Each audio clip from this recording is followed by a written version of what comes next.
Habari Global Pioneer, karibu kwenye jukwaa la elimu la TDM Online TV Update. Kama wewe ni mara yako ya kwanza kutembelea channel hii, usiache kusubscribe na kulaki na kushare kwa wengine ili waweze kujifunza ujumbe huu muhimu. Leo tuna habari njema kutoka kwa moderator wa Pi Network. Hatua kubwa ya Pi Network, Quantum Pi Mainnet karibu imezinduliwa. Subira inaelekea mwisho. Pi Network iko tayari kuchukua hatua yake ya mwisho kuelekea ugatuaji kamili kupitia Quantum Pi Mainnet.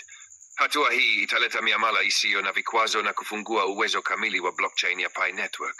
Lakini huenda unajiuliza, je, timu ya msingi ya Pi itawezaje kuwasha mfumo huu? Nyuma ya pazia kuna mfumo ulioundwa kwa uangalifu ili kuhakikisha kila kitu kinafanyika kwa usalama na ufanisi.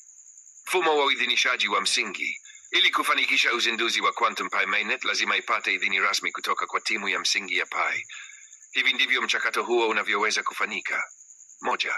Upatikanaji salama wa API. Ufunguo wa API lazima utolewe rasmi na timu ya msingi ya Pi ili kutoa ruhusa muhimu. 2.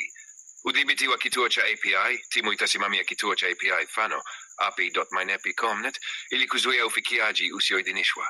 3. Idhini ya utawala wa blockchain. Uamuzi wa kufungua Quantum Pi Mainnet utahusisha mifumo ya utawala ndani ya mfumo wa Pi Network. 4. Utekelezaji wa smart contract. Uzinduzi wa mainnet unaweza kudhibitiwa na smart contract inayothibitisha utayari wa mtandao na makubaliano kati ya validators. 5. Nambari za ufikiaji wa kipekee. Timu ya msingi ya Pi pekee na funguo za kidijitali zinazohitajika kuanzisha mchakato huu. Fikiria kama kufuli la usalama wa kidijitali. 6. Makubaliano ya timu.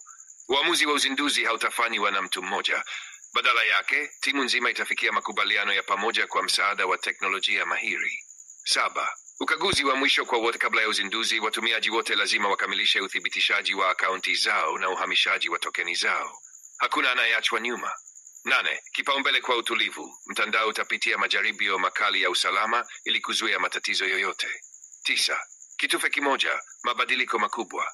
Mara tu kila kitu kitakapokuwa tayari, mchakato wa kiotomatiki ulioidhinishwa na timu utazindua Quantum Pi Mainnet rasmi. Hii sio tu maboresho ya kiteknolojia, ni mwanzo wa uchumi wa haki unaoendeshwa na jamii na watu wa kawaida kama wewe.